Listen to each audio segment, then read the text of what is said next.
Ferner. I'm from Toledo, Ohio. I work for an organization called the Program on Corporations, Law, and Democracy. And I've been to Iraq a couple of times. I was there for a month just before the most recent war. I was there in February of 2003. And I was there for 2 months earlier this year, from the middle of January to the middle of March. What I wanted to do just in the brief time that we have is show you a couple of images, a couple of pictures that I took that help tell a story, and give you a very brief snippet of life in Iraq from maybe a perspective that you don't hear in the news all the time. I went to a couple of villages north of Baghdad, near the little town of Balad. These two little villages were called Abu Hishma and Abu Sifa, and they're Sunni villages in an area that's not overwhelmingly Sunni.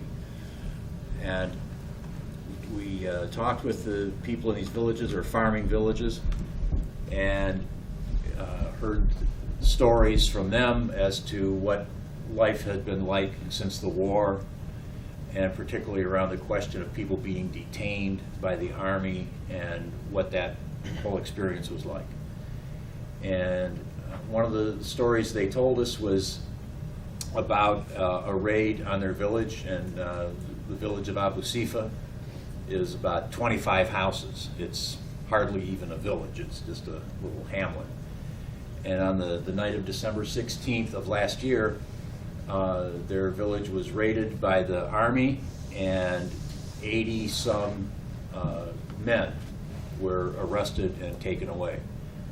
They came there to get one guy who was fairly high up in the Ba'ath Party, and that was the guy they were looking for, and they detained a total of 81 or so people, virtually all the males in the village. And they were taken away December 16th, and as of the time I left, the middle of March, they were still detained.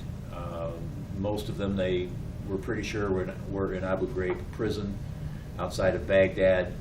Some they weren't even sure where they were, and none of them had been able to be visited, and there was no idea of how long they were going to remain detained.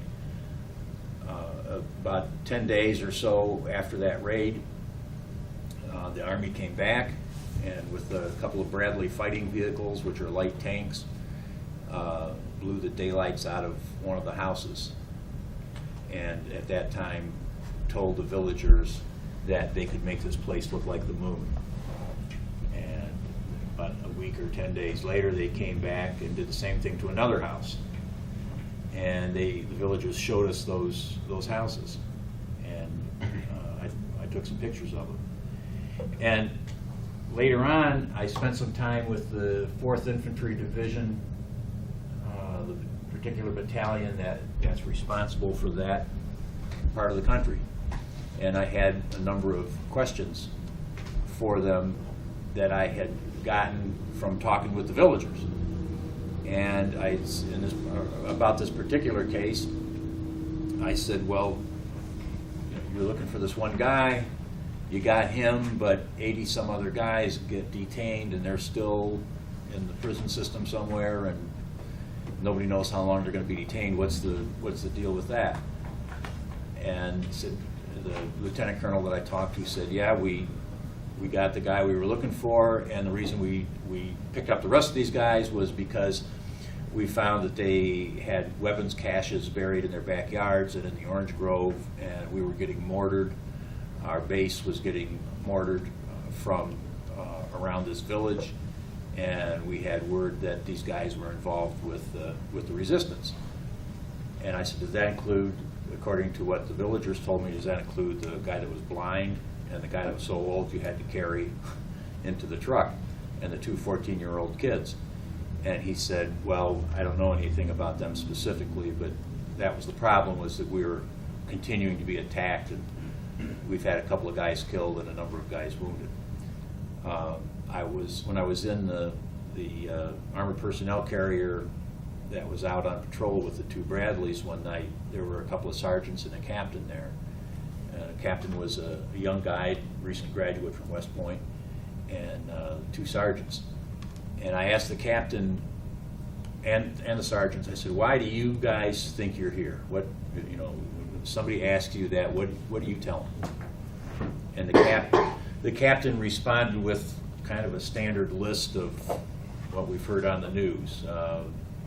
Everything all the way up to and almost including finding weapons of mass destruction. That one had fallen off the list by the time we had the conversation. But he said basically the same reasons that the administration gives of trying to secure freedom and democracy and getting rid of a tyrant and so forth. And I asked the one sergeant from West Virginia, I said, why are you here? And he just looked at me and he said, I don't know. I don't really know why I'm here.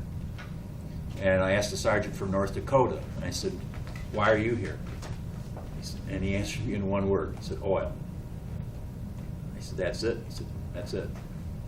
Now, you know, this is not a scientific poll, and this is not a huge population sample, but it was, to me, it was interesting to see the variety of responses just among these three guys.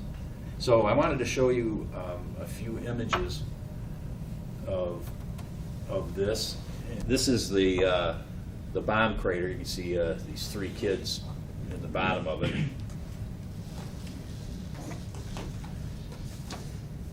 And we were walking through that field, and I asked them if they could find me some shrapnel from the bomb, and so they were scurrying around trying to find some shrapnel. This is an orange grove, and it was about an acre between the hole itself and the damage around it. Was close to an acre that was wiped out, which just happened to be, this guy's the farmer, it just happened to be pretty much his whole plot in a kind of a communal orange grove. You have a sense for what caused it? Was it a 500-pound bomb? 2,000-pound bomb. There's a piece of the shrapnel that the kids brought in, and I thought this shot was interesting because the one older kid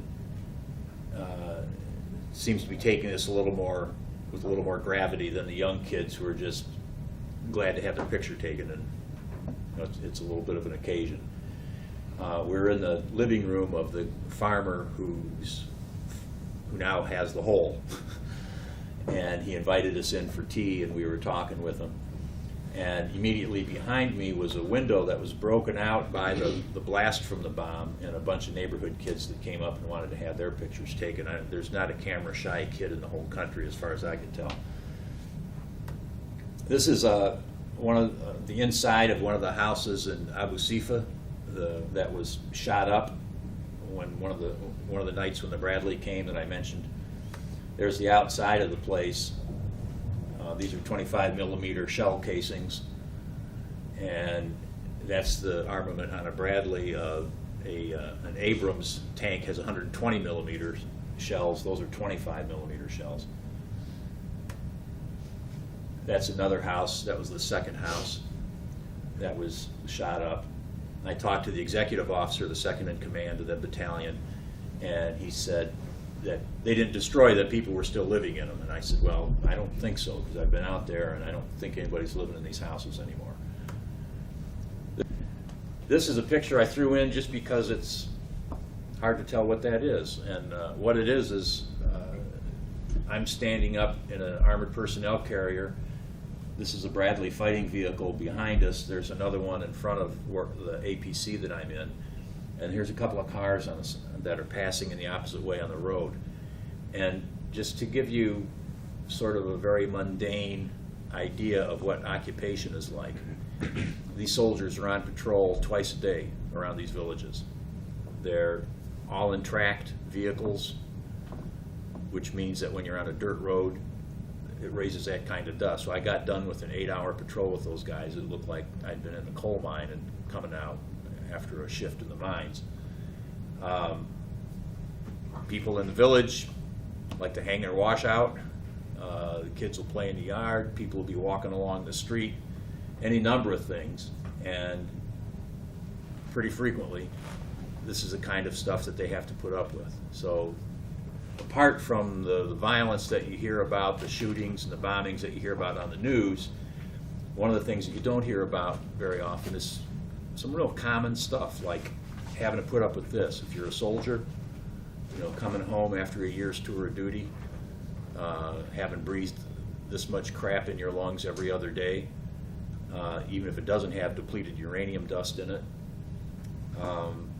being inside these Bradleys and APCs was the loudest thing I've ever been in, rock concerts and auto factories included. They should have had, there was a sign on the inside of the APC that said double hearing protection required, earplugs and the earmuff things. And the guys didn't have any. And I asked them, I said, you guys are going deaf in here. And he said, oh, you get used to it. Well, maybe you get used to it, but you're still going deaf. And it gave me a different realization of what's going on, even having been in the service myself. It had been quite a while, and I wasn't serving in conditions like that. And the conclusion that I drew was that both the Iraqis and our soldiers are, even if they don't get shot or blown up, are still getting used up. Their lives are getting shortened every day, and in my opinion, it's in the service of empire. And that's part of the message I wanted to take back home, is that that's what life is like for people that are living there and for the soldiers that are serving there. So that's pretty much what I wanted to say. Christy has some things that she wants to tell you, and